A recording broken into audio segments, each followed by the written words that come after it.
Eastbourne is a coastal town in the southeast of England, which sits tucked between the South Downs and the sea. Many of our local jobs are in hospitality because it's a beautiful place, a beautiful, ordinary town with a population of just over 100,000. Not a place you'd necessarily associate with areas of high deprivation and poverty. When we started Eastbourne Foodbank in a portable cabin in 2011, we were shocked when 30 people needed to visit us in a month for emergency food. 30 people who literally couldn't afford to put food on the table. We wanted to know why. Were people missing out on support and benefits they were entitled to, or were the people visiting us hamstrung by debt?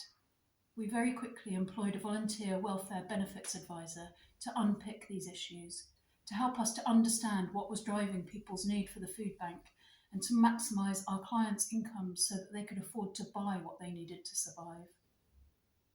And this has been our focus ever since, providing crisis food while we work with our clients to ensure they're receiving their full income and to manage any debts, to lift people up and out of needing to use the food bank. And yet, 12 years on, we're struggling. The growth in demand over these years means that Eastbourne Foodbank now runs 7 emergency food distribution points across the 3 most deprived areas of the town. We have an advice centre and a large warehouse. The incredibly generous local community donates a large amount of food, but in February 2023, the food bank distributed more than 3,000 food parcels. 1,000 of those were for children.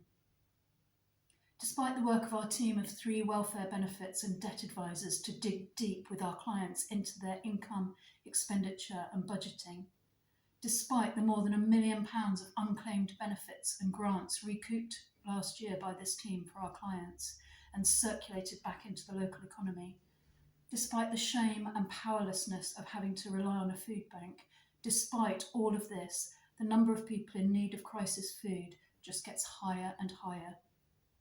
During 2022, we provided close to 90% more food parcels than the year before.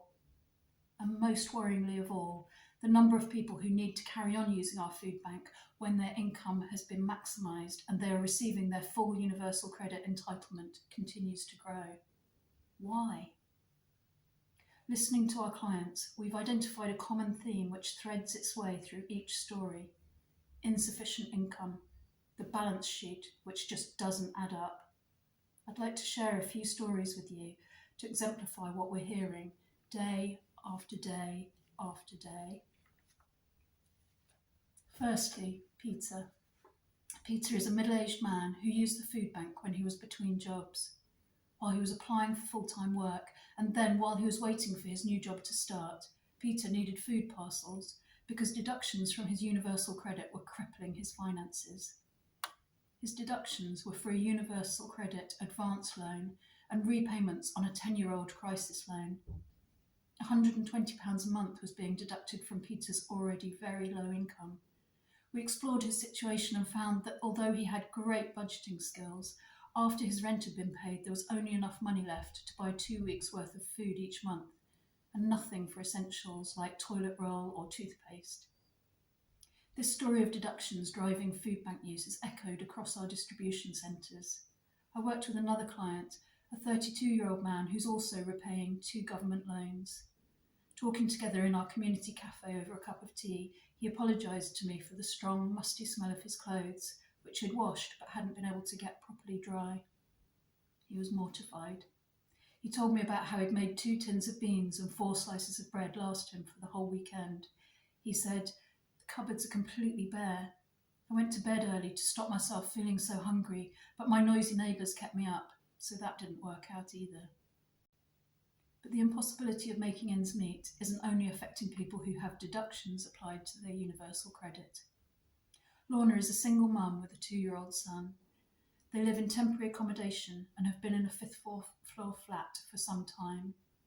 With no lift in the building, it's a daily struggle with a toddler and a buggy. But Lorna is resilient and feisty and strong.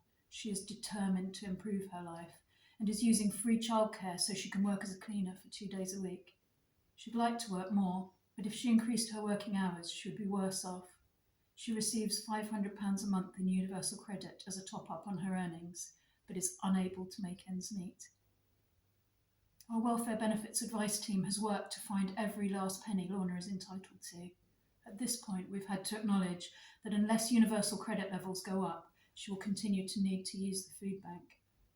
This is a woman who's doing everything she can, but because her universal credit top-up simply isn't enough, still can't afford the essentials for her and her child. Our referral partners tell us the same story. Local head teachers who say they can no longer enforce the school's uniform policy as families are unable to buy school shoes. Social workers and health visitors who come to us for nappies for babies who are living in deep poverty and even destitution. Our food bank clients aren't the only people telling us they've given up hope. Natalie, a client of my age, said, "The food bank is amazing, but it shouldn't be this way. There are so many of us coming.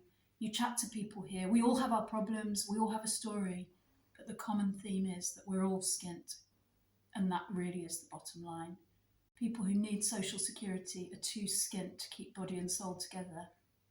As a food bank, we believe change is possible, that everyone's circumstances can change. We hold on stubbornly to hope. If universal credit covered people's essentials, the food bank wouldn't need to step in. On behalf of people like Peter and Lorna and Natalie, and the recipients of the more than 28,000 emergency food parcels Eastbourne Foodbank provided in 2022, we ask you, decision makers, to guarantee the essentials.